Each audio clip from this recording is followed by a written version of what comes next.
मैंने तुम्हारे और अपने दुश्मन को कैद कर लिया है।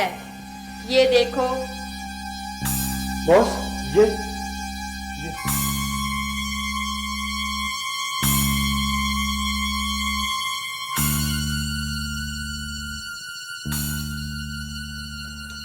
बॉस, ये इतना छोटा कैसे हो गया? ये हमारी साइंस है, तुम इसे नहीं समझ सकते हो।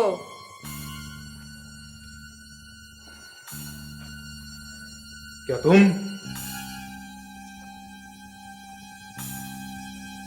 वाकई कोई खलाई मखलूक हो? हाँ, मैं इसे अपने खलाई सैयारे पर ले जाऊंगी।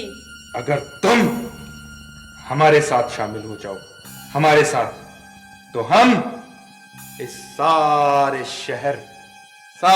शहर के लोगों को छोटा छोटा छोटा बनाकर इस शहर के बादशाह बन सकते हैं।